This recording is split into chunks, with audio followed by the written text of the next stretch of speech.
भाग 36। श्री के हाथ हवा में रह गए और गाल पर मीठा सा दर्द हुआ, जिससे उसने अपने पति को कसकर पकड़ लिया। प्रख्यात ने भी उसकी कमर को और कसकर जकड़ लिया और उसके गाल पर अपने होठ रगड़ने लगा। धीरे धीरे उसके ऊपर दबाव बनाते हुए उसे पीछे धकेलने लगा। तभी श्री ने उसे धक्का दे दिया और शर्माती हुई रूम से बाहर भाग गई। प्रख्यात की कातिल मुस्कान और गहरी हो गई। श्री बाहर डाइनिंग टेबल के पास खड़ी कांप रही थी और अपने गाल पर हाथ रखकर शर्म से बोली, उन्होंने मेरा गाल काट लिया, हे भोलेनाथ।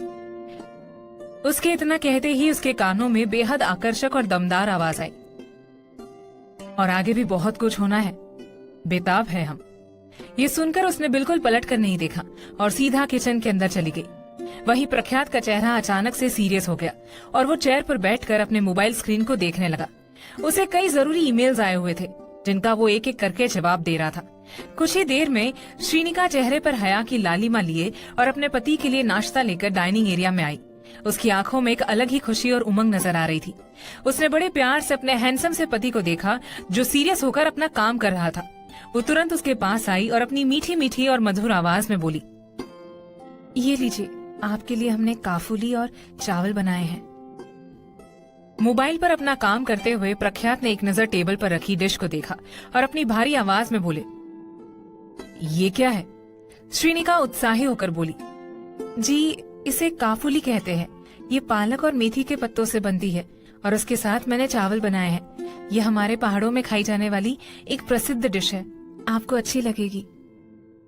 प्रख्यात उस प्लेट को देखते हुए अपनी दमदार आवाज में मगर आदर से बोला, देखिए अच्छी बात है आपने ये बनाया है, लेकिन क्या है ना कि हम खाने के मामले में जरा चूजी हैं। हम वही खाते हैं जो हमारी डाइट में शामिल होता है। आपने जो बनाया है वो नो डाउट अच्छा ही होगा, लेकिन हम ये नहीं खा सकते। आप सुधा आंटी से कहिए कि हमारे लिए सिंपल पोहा या फिर उपमा बना दे। ये सुनकर श्रीनिका की खुशी एक पल में गायब हो गई। उसका सुंदर सा चेहरा मुरझा गया। उसने अपने दिल पर पत्थर रखकर उस प्लेट को उठाया और सीधा किचन में चली गई। उसके जाते ही प्रख्यात के चेहरे पर कातिल मुस्कान आ गई और वो दोहराते हुए बोला, काफुली और चावल, चलिए आज इसे भी अपनी डाइट में शामिल कर देते हैं। प्रख्यात अपना काम करने लगा। कुछ ही देर में उसके लिए गर्मा गर्म पोहा सर्व कर दिया गया, जिसे खाकर वो तुरंत अपनी जगह से खड़ा हुआ और आगे बढ़ते हुए बोला, श्री रूम से हमारा लैपटॉप ला दीजिए। श्री चुपचाप कमरे में चली गई और टेबल पर रखे लैपटॉप बैग को लेकर रूम से बाहर निकल आई और लैपटॉप बैग अपने पति को दे दिया। राणावत जी ने बैग लिया और इधर उधर देखते हुए अपनी दमदार आवाज में बोले, हम जा रहे हैं, शाम तक लौट आएंगे, तब तक अपना ख्याल रखना और ज्यादा बाहर जाने की जरूरत नहीं। इतना कहकर वो तुरंत वहाँ से चला गया और ये देखकर श्री का चेहरा पूरी तरह से उतर गया। सच में आज तो प्रख्यात कुछ ज्यादा ही जल्दी में था। उसने ठीक से अपनी पत्नी को देखा भी नहीं और चला गया। हमारी मासूम मोहिनी का रूप खिलने लगा था अपने पति की वजह से, लेकिन अब वो उदास होकर सीधा बालकनी में चली गई और अपनी बड़ी बड़ी आंखों से नीचे देखने लगी तो गाड़ी के पास खड़ा प्रख्यात किसी से कॉल पर बात कर रहा था और गुस्से में बोल रहा था। बात करते हुए वो बार बार अपने होठ भींच रहा था और उसकी वो काली गुस्सैल नजरों को देखकर श्री ने अपने पल्लू को कसकर पकड़ लिया और बोली, आज कितने दिनों बाद इन्हें इतने गुस्से में देख रही हूँ। लगता है कोई बड़ी बात है, तभी ऐसे बर्ताव कर रहे हैं। हे भोलेनाथ, इनके जीवन से सारी तकलीफें मिटा दीजिए। ये सच में बहुत अच्छे और नेक इंसान है। मेरे लिए इन्होंने अपनी पूरी जिंदगी दांव पर लगाई है। एक अजनबी लड़की से शादी करके उसकी पूरी जिम्मेदारी निभा रहे हैं। इनकी हर मनोकामना पूर्ण करना भगवान। श्रीनिका अपने पति को देखे जा रही थी, जो गुस्से में गाड़ी में बैठ गया और अभी भी फोन पर बात करते हुए गुस्सा कर रहा था। उसके जाते ही श्रीनिका खामोशी से सामने देखने लगी। वहीं प्रख्यात अपनी कंपनी पहुंचने से पहले एक बड़ी सी ज्वेलरी शॉप के लिए निकल गया। उसकी कार पार्किंग एरिया में रुकी और वो अपने सीरियस और सख्त चेहरे पर उगी दाढ़ी को मसलते हुए शॉप के अंदर चला गया। वहीं उसे अंदर जाते हुए बगल वाली शॉप के पास खड़ी काव्या ने देख लिया और वो दंग रह गई। प्रख्यात ज्वेलरी शॉप में क्यों गया था? यही सोचते हुए उसने अपने दुपट्टे से अपने चेहरे को कवर किया और शॉप के अंदर घुसकर प्रख्यात को ढूंढने लगी, जो एक काउंटर पर खड़ा होकर तरह तरह की पायल देख रहा था। ये देखकर तो काव्या के होश उड़ गए और वो छुपते छुपाते आगे आई और प्रख्यात की बातें सुनने लगी। प्रख्यात एक पायल देखते हुए बोला, ये तो चांदी की पायल है, लेकिन हमारे में तो सोने की पायल पहनाई जाती है। सोने की पतली पायल दिखाइए। शॉपकीपर, सर सोने की तो मोटी पायल ही है, आप चांदी की पायल ले लीजिए, हर तरह की मिल जाएगी और वैसे भी सोना पैरों में नहीं पहना जाता। प्रख्यात गहरी सांस लेते हुए अपनी दमदार आवाज में बोला, सही कह रहे हैं आप, और हमारे धर्म में भी कमर से नीचे सोने के गहने धारण नहीं किए जाते हैं। और वैसे भी सोने की पायल परिपक्व महिला ही पहन सकती है, कोई नाजुक सी कन्या नहीं, वरना उनके ऊपर गलत असर पड़ता है। और हमारी कन्या के मामले में हम कोई रिस्क नहीं ले सकते। चलिए आप हमें चांदी की पायल ही दिखाइए। ये सब कहते हुए प्रख्यात के दिमाग में यही चल रहा था कि हमारी धार्मिक मान्यताओं के अनुसार सोना लक्ष्मी का स्वरूप होता है, इसलिए सोने को कमर से नीचे नहीं पहनते हैं। इसे लक्ष्मी जी का अपमान समझते हैं, अतएव सोने की पायल नहीं पहनते। माना जाता है कि सोने के बने आभूषण शरीर में गर्मी बढ़ाते हैं, जबकि चांदी के बने आभूषण शरीर को शीतलता प्रदान करते हैं। ये ख्याल आते ही प्रख्यात बेताबी से अपने मन में बोला, नहीं नहीं, वो एक लड़की है और लड़कियों के शरीर में वैसे भी बहुत गर्मी रहती है। ऐसे में उनके बदन में और गर्मी बढ़ाना उचित नहीं। उन्हें तो हमें हेल्दी रखना है और किसी भी कीमत पर धर्म का अपमान भी नहीं करना है। चांदी की पायल ही ठीक है। प्रख्यात अपनी पत्नी के लिए सुंदर सुंदर और पतली पायल चुनने लगा। वही काव्या आंखों में आंसू लिए उसे देखे जा रही थी। अब उसे समझ आ रहा था कि ये सारी शॉपिंग किसी लड़की के लिए की जा रही थी, क्योंकि रवीना जी और शिप्रा जी तो सिर्फ सोने की पायल ही पहनती है, क्योंकि वो परिपक्व महिलाएं हैं। अब जल्दी से काव्या को पता लगाना होगा कि वो लड़की कौन है जिसके लिए प्रख्यात जैसा सीरियस और सख्त इंसान गहने खरीद रहा है, वो भी अपने काम के वक्त। काव्या का दिल तो टूट ही गया था, लेकिन अब उसे पता लगाना था कि कौन है वो खुशकिस्मत जिसके लिए प्रख्यात इस कदर तक खुद को बदल चुका है। काव्या के दिमाग पर तो श्रीनिका ही घूम रही थी। हालांकि उसका शक गलत भी हो सकता है, क्योंकि श्री एक शादीशुदा लड़की है, तो प्रख्यात उसे मर्यादित दूरी बनाकर ही रखता होगा। वैसे भी प्रख्यात अन्य स्त्रियों को देखता तक नहीं है, लेकिन श्री के साथ उसके संबंध थोड़े अलग है, ऐसा काव्या को लगा। काव्या एकटक प्रख्यात को देख रही थी। राणावत जी ने अपनी शॉपिंग की और पेमेंट करने के बाद अपना सामान लेकर वहाँ से जाते हुए अपनी दमदार और रौबदार आवाज में मगर धीरे से बोले, शर्म को भी शर्म आ गई होगी, लेकिन मिस काव्या को कोई शर्म और तहजीब नहीं है कि इस तरह किसी के व्यक्तिगत जीवन में नहीं घुसा जाता और उन पर बेमतलब की नजरें नहीं रखी जाती। ये सुनकर तो काव्या के पसीने छूट गए। उसने अपनी मुट्ठी भींच ली और वहाँ से जाने लगी, तो प्रख्यात अपनी दाढ़ी मसलते हुए गुस्से से बोला, आपकी ये करतूत अपनी माँ और पापा को बताने के लिए तड़प रहे हैं हम, और धन्यवाद करते हैं खुद को कि हमने आपसे शादी के लिए मना कर दिया। बेहतर ही हुआ। इतना कहकर प्रख्यात वहाँ से चला गया और काव्या अपने आंसू बहाने लगी। लेकिन वो इतना समझ गई थी कि वो जो भी लड़की है उससे प्रख्यात पागलों की तरह प्यार करता है, कि उसके लिए वो कुछ भी कर सकता है। प्रख्यात वहाँ से सीधा अपनी कंपनी के लिए निकल गया और अब वो पूरी तरह से सीरियस होकर अपने काम पर ध्यान केंद्रित करने लगा। अब वो भूल गया था कि उसकी जिंदगी में उसकी रूप की मलिका, उसकी एक पत्नी भी है जो उसका इंतजार कर रही है। दोपहर के 12 बज रहे थे।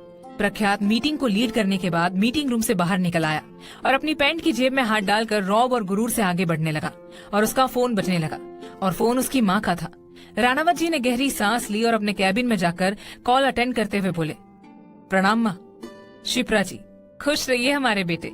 चलिए फिक्स 3 बजे घर आ जाना, फिर 4 बजे हम सब पिकनिक के लिए निकल रहे हैं। प्रख्यात को गुस्सा आने लगा, क्योंकि वो अपनी बीवी को अकेला छोड़कर नहीं जाना चाहता, उसके साथ ही रहना चाहता है। उसके घर वाले क्यों नहीं समझ पाते।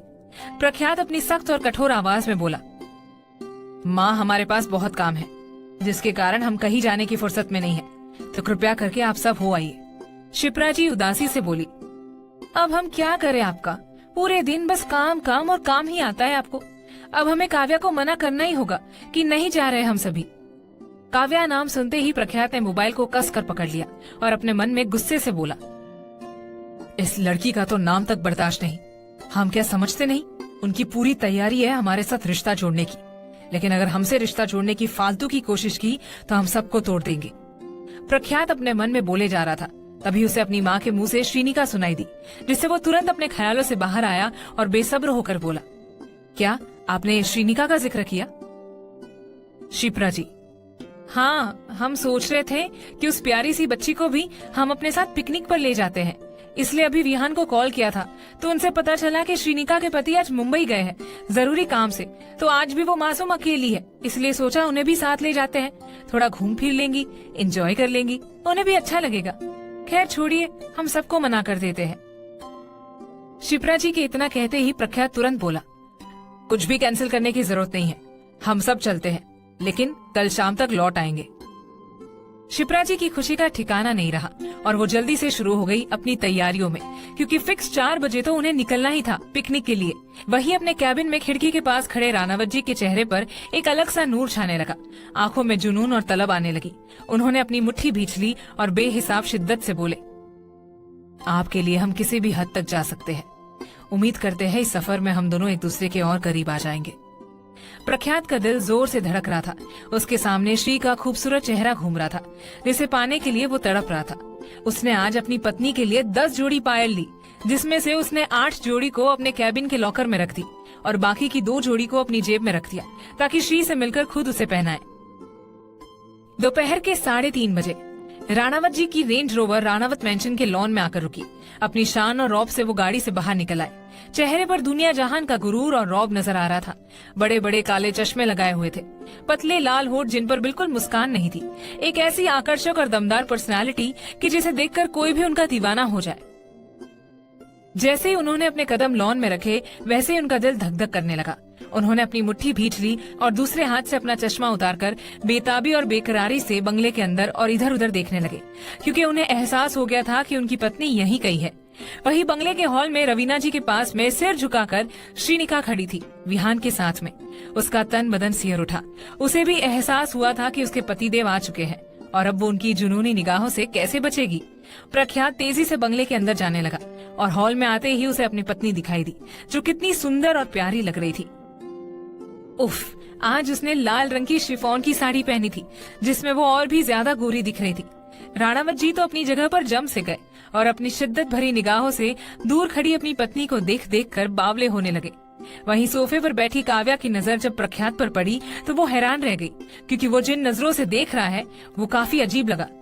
काव्या ने उसकी नजरों का पीछा किया तो पाया कि प्रख्यात इन नजरों से श्रीनिका को देख रहा था। बार बार काव्या का दिल टूट रहा था। वो तो पिकनिक पर जाना भी नहीं चाहती थी, लेकिन जैसे ही उसे पता चला कि श्री भी आ रही है तो वो भी तैयार हो गई, ये पता लगाने के लिए कि आखिर में प्रख्यात और श्रीनिका के बीच में चल क्या रहा है।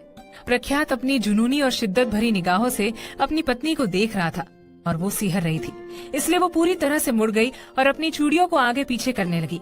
उसकी ऐसी हरकत देखकर राणावत जी के चेहरे पर आकर्षक मुस्कान आ गई और वो अपनी भारी मर्दाना आवाज में बोले, तो आप सब तैयार हैं? प्रख्यात की भारी आवाज सुनकर सभी ने उसकी तरफ देखा तो सबके चेहरे पर मुस्कान आ गई और गजेंद्र जी बोले, बस सब तैयार हो चुके हैं, अब आप भी जल्दी से तैयार होकर आ जाइए, फिर चलते हैं। प्रख्यात ने एक नजर अपनी पत्नी की तरफ देखा और फिर ऊपर चला गया। कुछ देर बाद राणावत जी ब्लैक जीन्स और ब्लैक हुडी पहने, आंखों पर काला चश्मा लगाए बाहर लॉन में आ गए। उफ, इस इंसान का ऑरा ही अलग है, बिल्कुल डैशिंग और हॉट। प्रख्यात ने सोच लिया था कि सफर में वो श्रीनिका के साथ ही बैठेगा अपनी रेंज रोवर में, इसलिए वो उसे ढूंढने लगा, पर वो दिखी नहीं। वो आगे बढ़ने लगा और सबसे आगे वाली गाड़ी के पास जाकर देखा। श्रीनिका अपनी मासी सास के पास चिपक कर बैठी हुई थी और अंदर कोई नहीं था। ये देखकर प्रख्यात ने अपनी मुट्ठी भींच ली और गुस्से से मगर धीमी आवाज में बोला, मासी, इन्हें तो कुछ समझ आता ही नहीं है, लेकिन आप तो सब जानती है, फिर इन्हें क्यों अपने पास बिठा लिया? श्रीनिका ने अपनी नजरें झुका ली और रवीना जी बोली, ये खुद अपनी मर्जी से हमारे पास आई है, हम तो इन्हें आपकी रेंज रोवर में भेज रहे थे। ये सुनकर प्रख्यात ने अपनी सख्त और कठोर नजरों से श्री की तरफ देखा और गुस्से से बोला, क्यों, हमारे पास कांटे लगे हैं जो आपको हमारी गाड़ी में नहीं बैठना था? आपके भैया भी हमारी गाड़ी में ही बैठ रहे हैं, तो आप मोहतरमा यहाँ क्या रही है? श्रीनिका धीमी आवाज में बोली, किसी को पता नहीं चलना चाहिए, इसलिए यहाँ पर बैठ गए। ये सुनते ही प्रख्यात ने गाड़ी पर जोर से मुक्का मारा और ये देखकर रवीना जी और श्री झेप गई। श्री तो डर के मारे रवीना जी से चिपकने लगी। तभी रवीना जी बोली, ऐसे मत गुस्सा कीजिए बेटा, देखिए ये डर रही है। प्रख्यात अपने दांत पीसते हुए गुस्से से बोला, आपको चिंता करने की जरूरत नहीं है, हम ये सब कुछ संभाल लेंगे। खैर, बैठी रहिए यहीं पर। इतना कहकर प्रख्यात गुस्से से वहाँ से चला गया। उसके जाते ही प्यारी सी श्री की आंखों में आंसू भर आए और ये देखकर रवीना जी उसके चेहरे को थामकर प्यार से बोली, आदत से लाचार है वो अपने गुस्से में, आप रोइए मत, आगे चलकर हम आपको उनके पास भेज देंगे, बस सब कुछ हमारे ऊपर छोड़ दीजिए। प्रख्यात गुस्से से अपनी गाड़ी की तरफ बढ़ रहा था। तभी शिप्रा जी हिचकिचाते हुए बोली, बेटा, काव्या को भी अपनी कार में बिठा लीजिए। प्रख्यात ने अपनी मुट्ठी और कसकर भींच ली और अपनी गाड़ी में बैठते हुए सख्त आवाज में बोला, हमें हमारी गाड़ी में कोई और नहीं चाहिए। इतना कहकर उसने अंदर बैठकर गाड़ी का दरवाजा बंद कर दिया और विहान भी आगे ड्राइवर के बगल में बैठ गया। आगे क्या होगा जानने के लिए सुनिए अगला भाग सिर्फ प्रतिलिपि FM पर।